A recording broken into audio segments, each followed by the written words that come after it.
YTBC, what's the deal? So this response video goes out to HOLYFIELD fan, a subscriber, and he asked me what are some of the ways that Deontay Wilder can win this fight against Alexander Povetkin, besides the fact that Wilder needs to land his big right hand.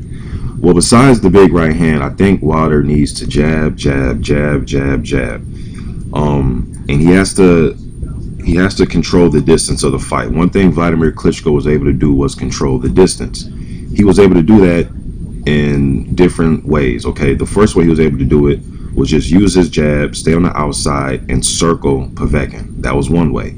The other way he controlled the distance is when Povetkin got close, he grabbed him. He didn't allow Povetkin to get off any combinations. He didn't try to infight Povetkin. He just simply grabbed. He just took that infighting out of the equation. That's something Deontay Wilder's going to have to do. Like I said in my previous video, Deontay seems like the type that if he's in that range with you, he's just going to fight you.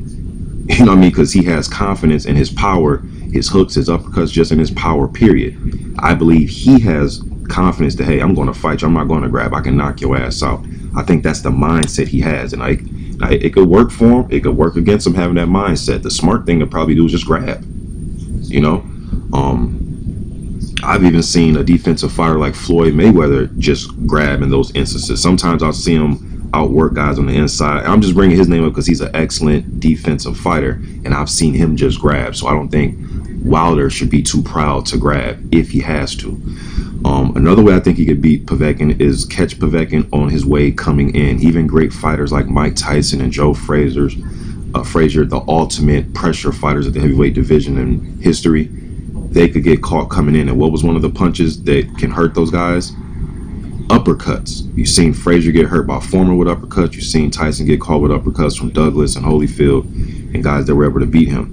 Povetkin sometimes has a tendency, like I said, to be a plotter, and he will walk right into shots to land his own sometimes. He'll cut off the ring sometimes, then he has these mental lapses where he'll just follow a guy.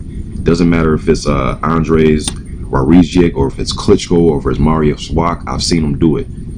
So you can get him to follow you. Carlos Takam got him to follow him. The mistake Takam made was he decided to just fight him from in close, and he started to get bullied a little bit. Deontay Wilder, another thing I want him to do is circle to his left. He's gonna have to circle to his left. But when he's circling to his left, he's gonna have to watch out for Povetkin's overhand right. So when he circles to his left, he's gonna have to be way out of punching range. Or if he is circling to his left, he's gonna have to be right in front of Povetkin, ready to grab him, take his right hand away by stepping right to him. Or he has to be either all the way in close to grab, or he has to be all the way out of punching range. It can't be an in-between, because Povetkin, one of his favorite punches to land is that fast overhand right. He'll throw it out of nowhere. He likes to throw it over a lazy jab, or he likes to counter you with it, or he'll try to lead with it real fast, and he gets kind of reckless at times. And right here I'm watching Klitschko in the 7th round. He was actually during the, the minute and 10 mark, Klitschko actually landed about 4 or 5 punches on the inside because he had Povetkin, in my opinion, he had him off balance, off rhythm. Povetkin was used to just getting held, and then when he went in, he thought him and Klitschko was going to clinch. Guess what Klitschko did? Landed uppercut hooks in a right hand real fast, do a quick combination, then he held him. You got to mix up your rhythm. But for the most part, I said Deontay should circle left, but he should also circle right, because that way he's not even circling towards the right hand. But if he is, he has to be all the way out of range or right in close to grab him. And of course, he's not just going to circle right the whole time or left. But when he goes left, either all the way out of punching range or all the way in close. But I would like for him to circle right majority of the time, so that way he's staying out of the way of that right hand. And Povetkin will have to work even that much harder to land it by positioning his feet the right way to be able to get that punch off correctly.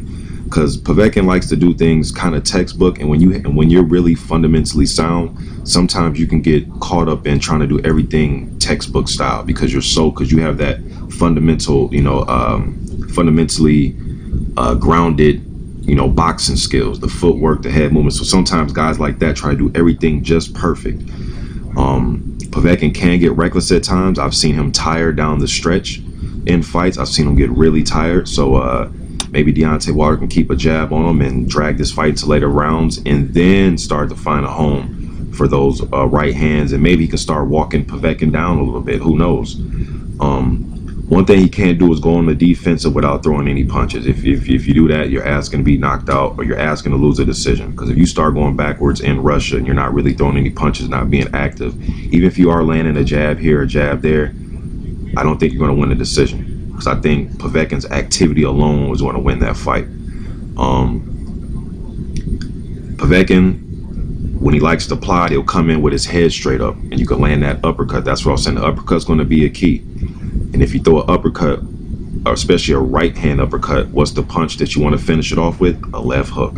So that right uppercut, left hook may be a combination that can catch Povetkin off guard and that can hurt Povetkin. Sometimes Povetkin, another way is possibly countering Povetkin in between his combinations. Sometimes he'll throw wild left hooks and wild overhand rights. He can be wild at times, you know. Povetkin's not a perfect fighter. He can be really wild at times. So maybe drag this fight into the later rounds. You know, that wouldn't be a bad idea. I've seen Wilder go into later rounds with Stavern and the other guy. What's the other guy that he fought? Man, Johan Duhaupas.